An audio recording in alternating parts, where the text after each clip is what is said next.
Olá, seja muito bem-vindo a mais uma aula aqui no Alphacom, comigo, professor Gustavo Musi.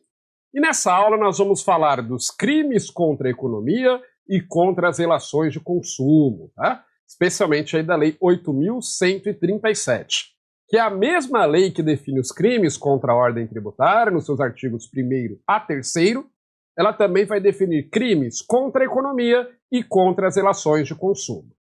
É observado que, assim como a Lei 8.137, o Código de Defesa do Consumidor, a Lei 8.078 de 1990, ela também define crimes contra as relações de consumo. E existe alguma discussão aí na doutrina sobre se teria revogado, se a Lei 8.137 teria revogado, em parte, o Código de Defesa do Consumidor. De qualquer forma, aqui para o nosso estudo não vai ter nenhuma diferença. Por quê? Porque como a Lei 8.137 ela é posterior ao Código de Defesa do Consumidor, então se houve alguma revogação, houve pela própria Lei 8.137, que de qualquer forma está valendo, tá certo? O que poderia se discutir é se alguns dispositivos do Código de Defesa do Consumidor estariam vigentes ou não. Como não é objeto do nosso estudo, essa discussão não vai fazer diferença, certo? Vamos lá então aqui. Além de definir os crimes contra a ordem tributária em seus artigos 1º a 3º, a Lei 8.137 também define crimes contra a economia e contra as relações de consumo, em seus artigos 4º e 7º. Antes era do artigo 4º ao 7º, só que os artigos 5º e 6º foram revogados. Então agora somente os artigos 4º e 7º. Ó, o artigo 4º nós vamos ver, são crimes contra a ordem econômica, e o artigo 7º são crimes contra as relações de consumo. O artigo 11 da Lei 8.137, ele dispõe que quem, de qualquer modo, inclusive por meio de pessoa jurídica, concorre para os crimes definidos na respectiva lei, incide nas penas a esses combinados na medida da sua culpabilidade. Então ele também, na verdade, ele está reproduzindo algo que diz a parte geral lá do Código Penal, não é isso? Que fala justamente isso. Quem de alguma forma participa do crime ou concorre para ele, responde por ele na medida da sua culpabilidade, que são chamados coautores ou partícipes, tá? Então ele está, na verdade, reproduzindo uma regra que já está lá no Código Penal, ok? Agora, em relação a isso, duas observações devem ser feitas. Preste atenção. Primeiro, quando a venda ao consumidor for efetuada por sistema de entrega ao consumo ou por intermédio de outro, em que o preço ao consumidor é estabelecido ou sugerido pelo fabricante ou concedente, o ato por esse praticado não alcança o distribuidor ou revendedor, não é? Então, o que acontece? No caso ali, em que o preço é definido pelo fabricante, o distribuidor ou revendedor não é ele que define esse preço. Então, se, por exemplo, o fabricante fraudar preço, daqui a pouco nós vamos ver uma das hipóteses, né, de crime contra as relações de consumo é fraudar preço, se o fabricante aí fraudar, o revendedor, o distribuidor, ele não responderá por esse crime, porque não teve culpa aí no caso, ok? Não foi ele que definiu o preço. O que mais? Nos crimes cometidos em quadrilha ou coautoria, o coautor ou partícipe que, através de confissão espontânea, revelar à autoridade policial ou judicial toda a trama delituosa, terá sua pena reduzida de 1 a 2/3. Essa disposição vale para todos os crimes previstos na Lei 8.137, sejam contra a ordem tributária, seja contra a ordem econômica ou contra as relações de consumo, tá? Então, no caso ali, alguém que participou, né, de um grupo que praticou crimes aí, no caso aí de quadrilha, ou atuou ali em coautoria de alguma forma, essa pessoa, se ele revelar à autoridade policial ou judicial toda a trama delituosa e contribuir de fato, né, para o desvendamento do crime, ele terá sua pena reduzida de 1 a 2/3, dependendo do seu auxílio aí. É a chamada delação premiada, tá certo? Que vale aí para os crimes contra a ordem tributária, contra a ordem econômica e contra as relações de consumo. O que mais? Os crimes contra a economia e contra as relações de consumo previstos na Lei 8.137 são de ação penal pública, assim como os crimes contra a ordem tributária também, né?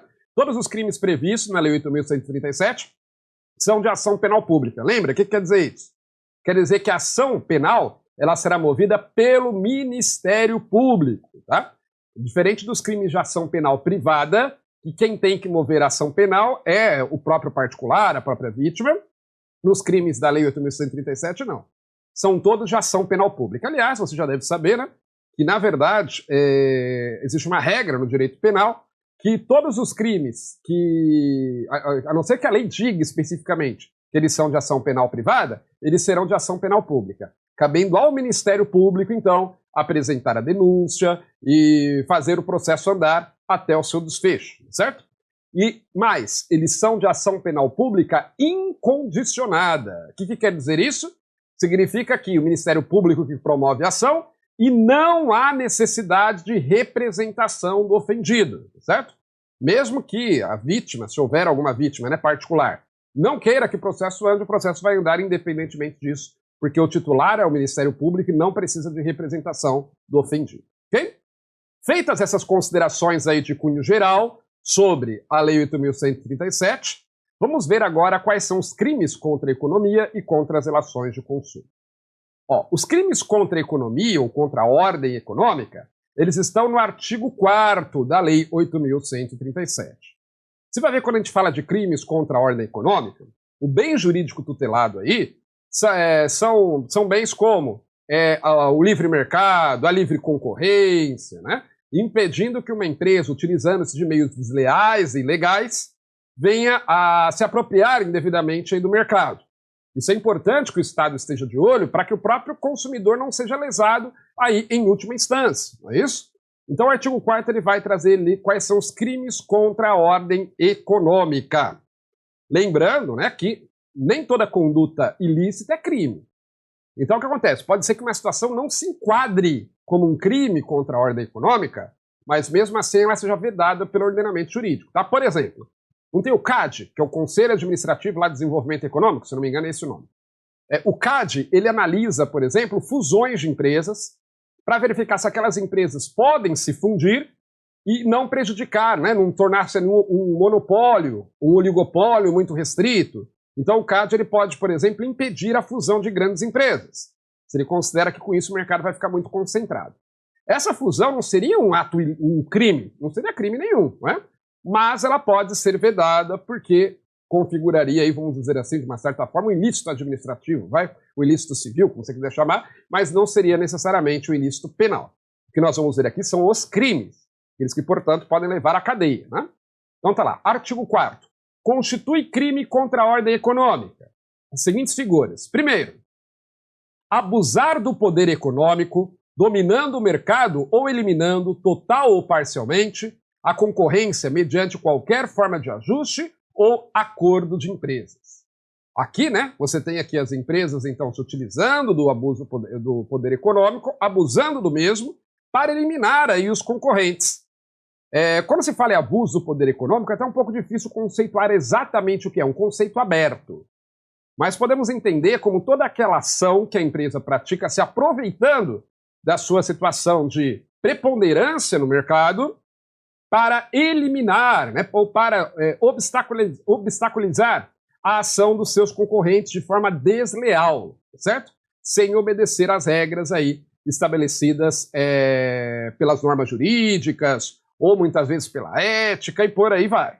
Então, se a empresa abusa desse poder econômico que ela tem, prejudicando aí os seus concorrentes, ela está praticando um crime contra a ordem tributária. Veja que é um conceito meio aberto, né? O caso concreto é que vai dizer aí quando ela abusou do poder econômico, dominando o mercado, eliminando total ou parcialmente a concorrência mediante qualquer forma de ajuste ou acordo de empresas. Inciso 2º. O inciso 2º, ele visa evitar aqui a formação de cartéis. Já ouviu falar em cartel, né? Um cartel ocorre, cartel aqui não tem nada a ver com cartel lá de drogas no México, nada a ver. Cartel aqui é um grupo de empresas que se juntam e combinam preços, por exemplo, ou combinam quantidades a serem produzidas, de alguma forma restringindo a competição. Isso é proibido, ok? E aí o artigo 4º, inciso 2º, vai dizer que é considerado crime contra a ordem econômica formar acordo, convênio, ajuste ou aliança, como você quiser chamar, entre ofertantes visando, primeiro, a fixação artificial de preços ou quantidades vendidas ou produzidas. Normalmente, quando o cartel é formado para isso, para fixar artificialmente os preços ou quantidades vendidas ou produzidas.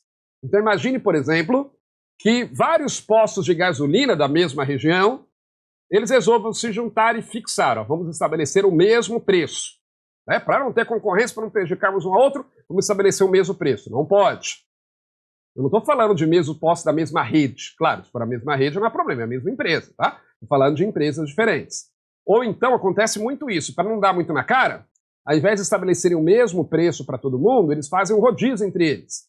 Olha, essa semana o fulano vai cobrar mais barato, na semana vai ser outro, na semana vai ser outro, e eles fazem esse rodízio. Né? Se ficar configurado que houve esse acordo para fixação artificial de preços ou de quantidades ofertadas, estará configurado o crime contra a ordem econômica. O que mais? Se as empresas aí fizerem um cartel visando o controle regionalizado do mercado por empresa ou grupo de empresas, também, né, em prejuízo aí dos concorrentes, ou que visa o controle em detrimento da concorrência de rede de distribuição ou de fornecedores. Então, havendo a formação de cartel por empresas aí, entre ofertantes, para de qualquer forma burlar as regras de mercado, isso será considerado crime contra a ordem econômica. E a pena aqui é de reclusão, né, lembrando que a pena de reclusão é aquela pena de prisão mais severa, que nunca se inicia no regime aberto, reclusão de 2 a 5 anos e pagamento de multa. E a lei, inclusive, diz que na hora de fixar a multa, o juiz deve sempre estar atento à condição econômica do réu, de forma a fixar uma pena que seja realmente efetiva, senão compensa, né? Então o cara fala, não, compensa pagar uma multinha aí e continuar aqui com o meu esquema, bem? Continuando. Aí o artigo 7º, ele vai falar dos crimes contra as relações de consumo. Veja que o artigo 4º ele só fala isso, tá? Constitui crimes contra a ordem econômica essas duas figuras que estão aí, se bem que o inciso 2 se desdobra em 3, né? Por quê? Como eu disse para você já, os artigos 5º e 6º também tratavam de crimes contra a ordem econômica, mas eles foram revogados em 2011. Então, continuando. Agora o artigo 7º ele vai falar de crime contra as relações de consumo. Aqui o objetivo é proteger o consumidor final, tá? E aqui que eu falei para você que tem alguma divergência, né? Na doutrina sobre essa questão de se esses dispositivos do artigo 7º revogaram ou não alguns dispositivos do Código de Defesa do Consumidor.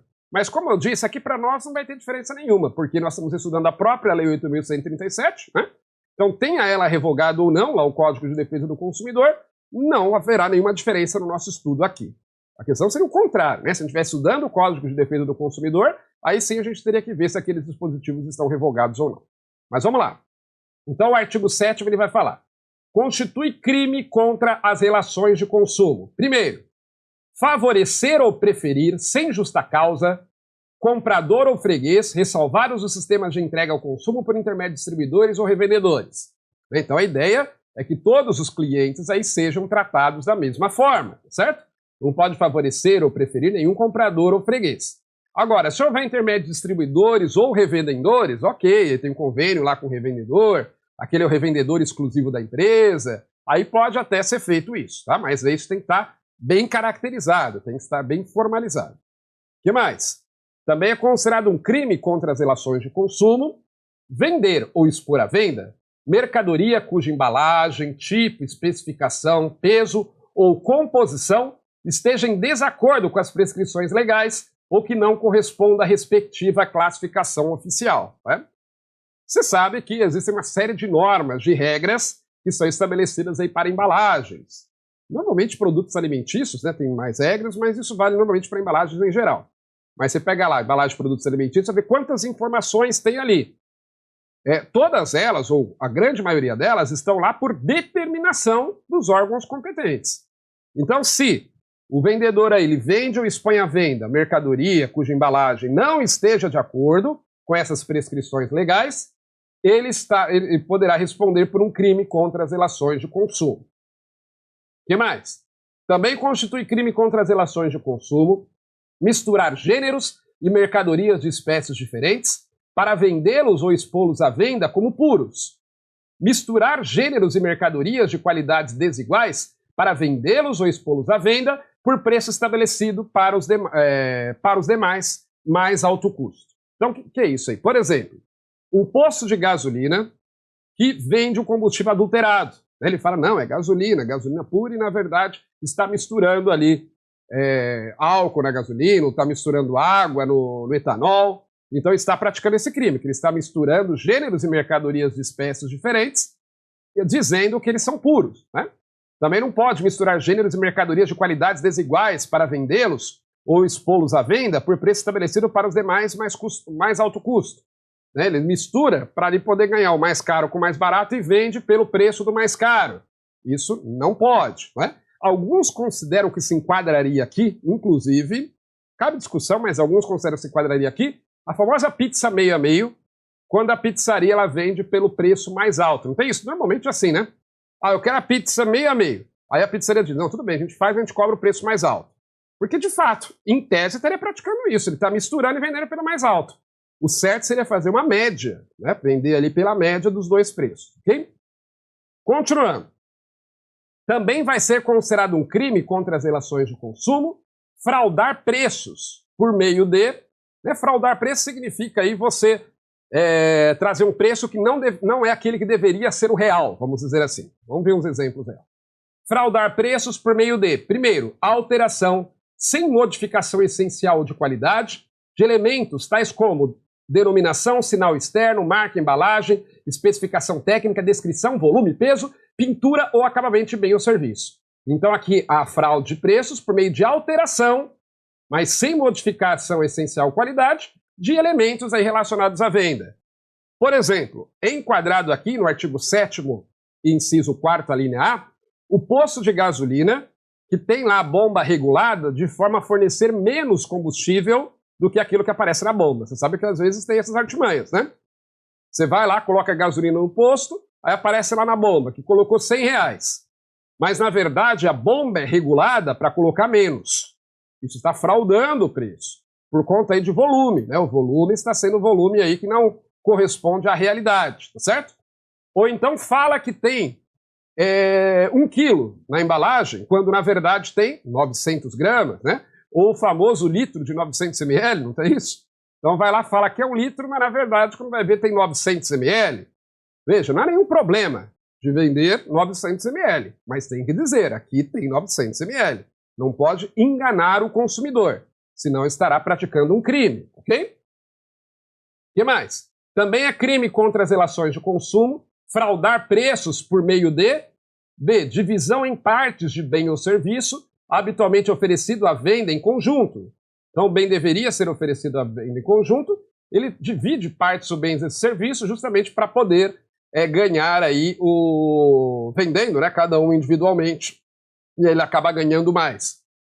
Por exemplo, não sei se você sabe, mas se você pegar, não é que isso seja crime, mas só para a gente entender a lógica. Se você somar todas as peças, você vai comprar na Autopeças, vamos imaginar que você queira montar um carro em casa, certo? Aí você vai comprar na Autopeças todas as peças para montar um carro. A soma da que você vai pagar pelas peças é muito maior do que você pagaria comprando o carro pronto. E aí tem uma razão de ser, claro, né? Porque a indústria automobilística, ela compra em grande quantidade, ela consegue desconto na Autopeça e por aí vai. Mas só para mostrar que às vezes dividindo, ele ganha mais. Então, o produto, né, normalmente é oferecido à venda em conjunto, e ele não oferece essa opção da venda em conjunto. Ele pode até também vender separado, mas tem que dar essa opção, tá certo? De você comprar em conjunto ou separado. Senão, uma forma aí de fraudar o preço e prejudicar o consumidor. O C é justamente o contrário. Ó. Fraudar preços por meio de junção de bens ou serviços comumente oferecidos à venda em separado. Então, aqui, os bens ou serviços normalmente são vendidos separados, e ali ele só oferece a opção de levar junto. A famosa venda casada, né? Se bem que no Código de Defesa do Consumidor tem um artigo específico sobre isso. Mas normalmente é vendido separado e ele diz, não, aqui a gente só vende junto. Está praticando um crime contra as relações de consumo. Também fraudar preços por meio de aviso de inclusão de insumo não empregado na produção do bem ou na prestação de serviços, claro, né? Descaradamente ele diz lá que tem a substância tal, tem o produto tal, e na verdade não tem. Sei lá, enriquecido com ferro, e na verdade está enriquecido coisa nenhuma. Tem a mesma quantidade de ferro do que tem em outros produtos semelhantes, tá certo? Continuando. Também é crime fraudar o preço, elevando o valor cobrado nas vendas a prazo de bens ou serviços, mediante a comissão ou taxa de juros ilegais, tá? Veja, ilegais, não está dizendo que tem que vender a prazo sempre pelo mesmo preço à vista, não. O que está dizendo é você cobrar ali taxas de juros extorsivas ou por aí vai, né? que era muito comum, ainda ocorre hoje, mas era ainda mais comum quando você tinha inflação alta, que às vezes ali o consumidor ele perdia a noção do que era a taxa de juros e o que era a correção monetária. Então, isso daí, né, se fizer isso, está prejudicando o consumidor, é crime contra as relações de consumo. Sonegar insumos ou bens, recusando-se a vendê-los a quem pretenda comprá-los nas condições publicamente ofertadas, ou retê-los para fins de especulação. É aquela história. Anunciou o produto sob tal condição, tem que vender o produto sob tal condição, tá certo? Ou então estava lá para vender, mas ele resolve segurar, porque o preço vai aumentar, ele acha, o vendedor acha, então ele não vende, diz, não vou vender agora não. Não. Se ele se põe àquela atividade, né, a viver profissionalmente daquela atividade, ele tem que atender o cliente quando ele solicitar, nos termos do que foi anunciado, tá certo? É diferente de eu e você, como pessoas físicas, como não comerciantes, a gente ia vender a nossa casa, a gente resolve não vender agora porque acha que vai aumentar. A gente pode fazer isso, mas não aquele que vive disso, porque ele acaba prejudicando o consumidor e a economia como um todo. O que mais? Também é crime contra a ordem tributária, fraudar o preço, induzindo o consumidor ou usuário a erro, por via de indicação ou afirmação falsa ou enganosa sobre a natureza, a qualidade do bem ou serviço, utilizando de qualquer meio, inclusive a veiculação ou divulgação publicitária. Isso aqui é a famosa propaganda enganosa, não é isso? Ele se utiliza aí da veiculação ou divulgação publicitária para fornecer informações que não são verdadeiras aí ao contribuinte. Veja que, na verdade, não somente quando ele fala expressamente que o produto tem uma característica que ele não possui, estará cometendo esse crime, mas também quando ele induzir a erro. Pode ser que ele sugestione, né, de uma forma ali que o consumidor seja enganado a achar que, por exemplo, possui determinada característica que o produto não possui.